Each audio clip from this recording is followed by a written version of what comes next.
Welcome back to Superstring. Today I will show you a blood and gore movie from 2022, named The Cellar. Spoilers ahead.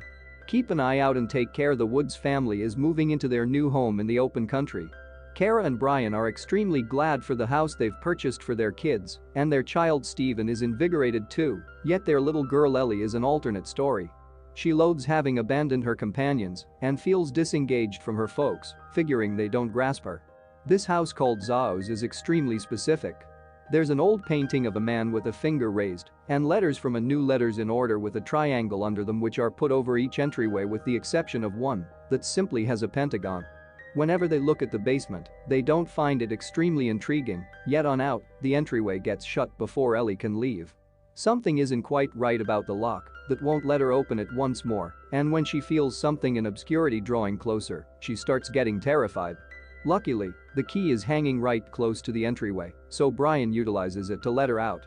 At night, Keira asks Ellie to watch, since she and Brian need to go to the workplace for a crisis meeting. While Ellie is on the telephone with a close buddy, she out of nowhere gets terrified by an odd figure. It's simply Stephen, wearing a shroud and a bizarre-looking skull that he tracked down in a secret compartment in the rec room. The family hadn't been aware of this secret compartment, so Ellie looks at it and tracks down a plaque in it that says tackle et coagula, an old record spinner, and a math device. Stephen says he's heard the house used to be claimed by a witch that made an agreement with Satan, then, at that point, requests to attempt the stereo. Ellie inspires it to work, and the recording plays the voice of a man perusing the conditions set up on the account before it begins counting. A couple of hours after the fact, a weird breeze comes from under the basement entryway and removes power in the whole house. Ellie calls her mom for help, and Keira advises her to go down to the basement to actually take a look at the electrical switch. Excessively frightened to go into such a room in obscurity, Ellie says she can't do this, so Keira tells her a little stunt of hers she utilizes when she really wants to clear her brain. She counts. Keira guides Ellie through the telephone, empowering her with each progression she takes and counts. 10 ought to be the last advance, however when Ellie arrives at it, she shuts her eyes and falls. On the opposite stopping point, Keira can hear her counting up to 30 and not answering whatever she says, so both Keira and Brian rush to get back. Whenever they arrive, they can't track down Ellie anyplace in the house, so they call the police. A fast inquiry of the encompassing Woods is done without any result, and since there isn't proof of any wrongdoing occurring and Ellie has run from home previously, the police simply advise the guardians to sit tight for news since she's presumably at a companion's home.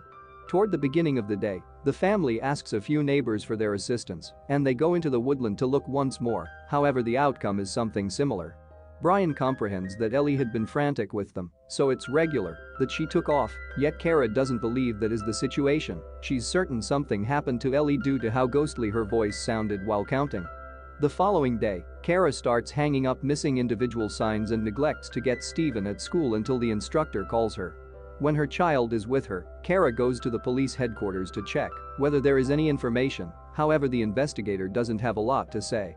They've checked surveillance cameras at transport and train stations. They additionally called Ellie's companions, yet there are no leads, particularly since they haven't found her telephone by the same token.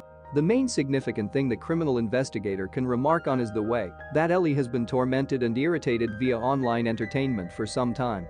Feeling remorseful on the grounds that she didn't have the foggiest idea about that, Keira requests legal sciences to come to actually take a look at the basement since she's persuaded her girl didn't take off.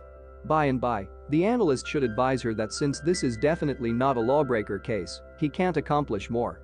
Whenever she returns home, Keira sees the expression tackle et coagula is cut over the front entryway, so she chooses to look for it on the web, while Stephen makes his ball bob against the basement entryway. The list items uncover this expression is associated with old speculative chemistry and signifies break down and coagulate. The photos connected with it show a 5-pointed star and an image of an abnormal snake. With her interest aroused, Keira brings Stephen over, and her child joins her in the wake of dropping his ball close to the basement. Stephen lets his mother know that nothing strange happened the night Ellie vanished. The main thing they did another way was to turn on the record spinner. Considering it insignificant, Keira returns her consideration on the PC to really take a look at Ellie's online entertainment, where she figures out her girl had gotten a rebel tattoo that she never filled her family in about. Thereafter, Keira chooses to check the basement once more. She gazes at the pentagon over the entryway briefly prior to going inside with a light cylinder. This time, she sees there are Roman numbers on the means and a condition toward its finish, matching the one on the record spinner. Be that as it may, the most stunning amazement comes when the cylinder's UV light uncovers a lot of upsetting appearances painted on the divider. This is enough for the police to, at last, send a crime scene investigation group, of which one of the men inadvertently pushes Stephen's ball inside the basement. Sadly, the police find no different hints, and the main thing they can say is that the painting had been there since the 50s. At the point when gotten some information about the set of experiences behind the house, Brian makes sense of they don't realize anything about it aside from that it used to have a place with an old woman and they got it exceptionally modest. Dusks and the entire family falls asleep. However, Keira is awakened by Stephen, who has wetted his bed. Subsequent to washing his bed covers, Keira goes to the restroom to pay attention to her girl's voice on the replying mail to track down a little solace.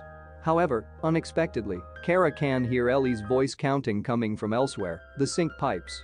The voice can in any case be heard when she leaves the restroom, so Keira follows it until she finds it comes from the basement. At the point when she enters it, she coincidentally kicks Stephen's ball, which starts tumbling down the steps, and its sound bobbing happens any more than it ought to take it to arrive at the last advance. Keira turns on the light and goes ground floor as well, however she doesn't see the ball anyplace. Toward the beginning of the day, Brian awakens and finds Keira never returned to bed. He goes searching for herself and finds her gazing at the images over the entryways. She additionally has the condition from the basement compassed on a piece of paper. While he comprehends feeling pointless, Brian doesn't think fixating on a few arbitrary images will help. A while later, Keira calls her real estate agent to request data about the past proprietor. Unfortunately, he just realizes that she was the girl of a notable scholarly who claimed the house initially, yet he guarantees he'll attempt to figure out more. As yet believing that something should do, Keira starts taking photos of the images over the entryways prior to going to work. She sends the image to her secretary and requests that she look for their importance while she goes to a gathering. However, her concern doesn't permit her to give a lot of consideration, so she leaves when she shows up. On out, Keira is come by her secretary, who tells her the images are Hebrew glyphs and they spell Leviathan, an ocean animal from Jewish folklore. Keira goes to get Stephen at school and finds him draining on the grounds that he got into a battle when one of his schoolmates said Ellie is dead. At the point when they return home, Keira scans the web for data on the Leviathan and finds the drawings match the snake she had seen close to the Cetalette Coagula article. Then, she chooses to attempt the phonograph, and as the voice starts counting, the math device in the rec room begins continuing all alone. Stephen starts considering great as he strolls towards the secret compartment, which has opened all alone as well. Luckily, Keira hears him and switches in private player prior to racing to his child and halting him. Whenever examined concerning what occurred, Stephen gives no indications of recalling what he recently did. Then, at that point, Keira goes to take a gander at the canvas of the man with his finger raised. She finds that he is John Featherston, and the Hebrew glyphs are compassed on the image too. Keira searches for his name on the web and figures out his whole family had disappeared in this house aside from the little girl. At that point, a peculiar breeze emerges from under the basement entryway, making the power go out. Stephen's voice starts shouting out for help from behind the basement entryway, so Keira races to get him out, yet the lock is stuck, and she can't view as the key. Whenever she glances through the keyhole, a creature eye gazes back at her, and she hops away, just to track down the genuine Stephen in the hall. Abruptly, the basement entryway opens all alone, and the power returns, uncovering the key had been on the floor from the beginning. Keira hangs the key again prior to entering the basement utilizing her telephone's electric lamp. The entryway closes behind her when she comes in, so she asks Stephen for help, yet he's excessively short to arrive at the key, so he should go get a seat. While pausing, Keira attempts to investigate the basement once more and inadvertently drops her telephone, causing whatever is down there to begin breathing vigorously and draw nearer. This monster starts coming up the steps and Keira is getting frantic to get out. Luckily, Brian shows up with perfect timing to let her out. Afterward, Keira lets Brian know that she felt a presence down there and that her telephone is no more. She likewise remarks on the reality the Featherston family had disappeared like Ellie, however Brian believes she's seeing things that aren't there. To help her quiet down, Byron goes down to the basement to search for her telephone, however the main thing he finds is a wad of hair. The following day, Keira goes to the National College of Mathematics, which holds a Featherston wing, to converse with Dr. Remy Fernett, a virtuoso mathematician. Keira provides him with a piece of paper with the situation from the basement, and when he peruses it, so anyone might hear, the lights gleam briefly. While tackling the condition, Fernit educates her seriously concerning Featherston. This used to be his office, and he was an associate of Erwin Schrödinger, the popular researcher that put a feline in a case and said it was both dead and alive. Featherston worked intimately with Schrödinger until his child became ill, and he vanished from scholarly circles. What befell him is a secret, and the main individual that knows is his girl Rose, who Keira purchased a house from, yet Rose never discusses it since she won't ever recuperate. Fernit figures out how to make a realistic that addresses the condition and thinks it addresses different aspects, yet this is more complicated than anything he's seen previously. He'll require time to chip away at it, so he vows to call Keira with the outcomes. In a little while, Keira gets back home with another cell phone.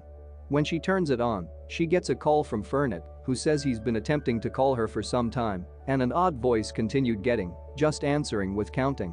Then he clarifies he's represented an associate about the situation, and he accepts it's connected with a part of science made by chemists in the 12th 100 years. It is by all accounts a fragmented succession, or an incomplete mantra of some kind or another, and it's certainly connected with different aspects. This associate has additionally gone over a comparative condition before in a house in Belgium, where the family evaporated in dainty air as well. Brian comes to keep an eye on Keira, while abandoning Stephen in the rec room, where the math device is beginning to continue all alone once more. Keira shows Brian the data she's assembled. Leviathan is the snake of the pit, and the house is called Zaos, which is Greek for the void before time, otherwise called the chasm. Indeed, Brian believes she's adding an excessive amount to improvements, so to cause her to forget about it, he attempts to obliterate the condition plaque. Notwithstanding, the mallet just skips without making an imprint. At that point, the stereo starts playing and Stephen moves towards the secret compartment, where he finds a pale-looking Ellie, who continues to count while showing glyphs cut all over. Stephen shouts out for help, yet when his folks arrive, the stereo has stalled out on 10, and Ellie is gone, just abandoning her phone. The following day, Keira gets a call from her real estate professional with data on where she can track down Featherston's little girl. Keira drives to a nursing home, where she finds an old Rose in a wheelchair inside the chapel, and her medical caretaker cautions her she doesn't talk a lot of these days. Choosing to attempt at any rate, Keira informs Rose concerning Ellie and requests her assistance. After a snapshot of quietness, Rose gets on paper Leviathan, however makes sense of that isn't its name. It's one of the 7 rulers of agony, and her dad carried it to this world to fix her sibling's sickness. The custom isn't in only the basement, it's the entire house. Coming back, Keira attempts to call Fernit, however the line just has static and a voice counting.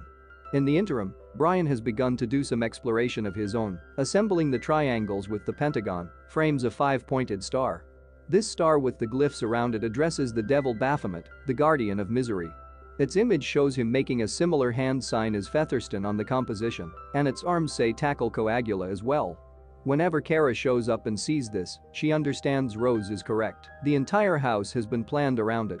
Keira turns on the record spinner to make sense of that the condition most likely opens the entryway simultaneously. Stephen fails to keep a grip on his robot and follows it down the basement, counting each progress. Baphomet is sitting tight for him at the base, and Stephen shouts as the power goes out. His folks rapidly pursue him yet just track down the robot, so they start looking through the house without any result. Whenever Stephen's ball seems bobbing down the steps, they begin hearing a voice counting and follow it to track down their child going to enter the secret room. They remove Stephen to mind him, finding the kid is igniting with fever. While Brian goes get some water, Keira attempts to remove Stephen's shirt just to find a beginning cut on his chest. Abruptly, Stephen says he rode a horned monster before he starts counting once more. Keira goes searching for Brian once more and finds him remaining in another room, countdown, and when he arrives at nothing, he reports it's here. The way to the basement opens all alone, and solid breeze emerges from it as the hints of Keira rushes to conceal in another room, however the evil spirit seizes her, so she runs into the basement with a spotlight close by. The steps have mysterious become significant longer, and there's an entryway toward the end, so Keira runs towards it to get away from the monster. She takes cover behind a divider at the base and trusts that Baphomet will leave through the entryway prior to investigate the room. At the point when she finds a passage, she crosses it and is stunned to find a colossal open region loaded up with lost spirits that are strolling in line and then some. Among these spirits is Ellie, who Keira tracks down because of her tattoo. Hauling her girl with her, Keira gets back to the steps, attempt to hustle, since she can hear Baphomet coming after them, dropping the spotlight simultaneously. Whenever they return to the house, the power is back on and Keira shuts the basement entryway to keep the monster inside. The family is all okay, so Keira lets them know they ought to leave. However, when she moves toward the entry, she tracks down her electric lamp on the floor. As her family starts counting, Keira makes the way for track down the long steps on the opposite side. Before long, Keira starts considering great as the house is shown not to be in the forest any longer, but rather on a destroy land. Make sure to subscribe and turn on notifications so you can watch more videos like this. Thanks for watching.